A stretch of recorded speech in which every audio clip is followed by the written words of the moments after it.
Gas লাইটটা কার? Madam আমাদেরকে কি করতে যে ব্যায়াম শিখিয়েছে। এবার ম্যাডামকে খাই দাও একটু জোরে হাত। এই শুভ দিনে আমি আমার শিক্ষক শিক্ষিকা ম্যাডামকে আমার প্রণাম জানাই এবং সকলকে অনেক অনেক শুভেচ্ছা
সুন্দর বলা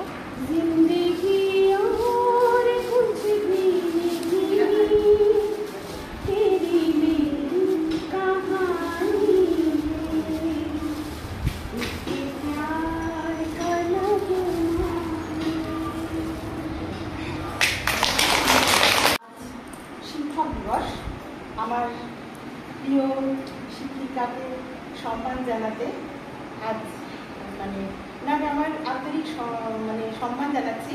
আর এখানে উপস্থিত সকল শিক্ষার্থীকেই আমার আন্তরিক শুভেচ্ছা অভিনন্দন। আজ সব শিক্ষক দিবস সম্পর্কে সবাই বলছে, আমি একটা রবীন্দ্রনাথের কবিতা আবৃত্তি করে শোনাচ্ছি। কবিতার নাম হঠাৎ দেখা। রেলগাড়ি কামরায় হঠাৎ দেখা, ভাবিনি সম্ভব হবে কোনোদিন। আগে ওকে বারবার দেখেছি লাল রঙের শাড়িতে, তালি ফুলের মতো রাঙা। আজ পড়েছে কালো রেশমি কাপড়, আঁচল তুলেছে মাথায়। গৌর গরম চিকন মুখারি ঘিরে মনে হলো একটা গভীর দূরত্ব ঘনিয়ে গিয়েছে নিজের চারদিকে। চেনা যে দূরত্ব শস্যি ক্ষেতের শেষ সীমানায় শালবনের নীলাঞ্জন। থমকে গেল আমার সমস্ত মনটা। চেনা লোককে দেখলে অচেনার গান ফিরছে। হঠাৎ খবরের কাগজ ফেলে দিয়ে আমাকে করল নমস্কার। সমাজবিধির পথ গেল উঠে, আলাপ করলেন শুধু। কেমন আছো, কেমন চলছে সংসার ইত্যাদি। সেই রইলে বাইরের জানলার দিকে দিলে অত্যন্ত ছোট দু একটা জবাব। কখনো বা দিলেই না, কখনো বুঝিয়ে দিলে হাতের অস্থিরতায় কেমন সব কথা। এর চেয়ে অনেক ভালো চুপ করে থাকা।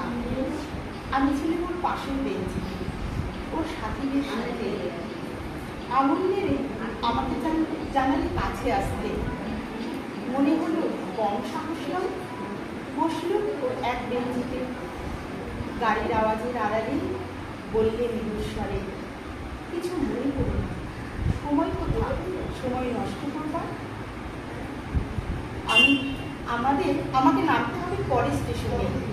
তুমি যাবে, তুমি দেখা হবে না আর কোনো দিন। তাই যে প্রশ্নটার জবাব এত কাল থেমে আছে শুনল তোমার মুখে, সত্য করে বলবে তো? আমি বললাম বলবো। সে বললে, আমাদের গেছে যে দিন একেবারেই গেছে, কিছুই কি নেই বাকি। একটু রইলেন চুপ করে, তারপর বললেন, রাতের সব তারাই আছে, দিনের আলোর গভীরে।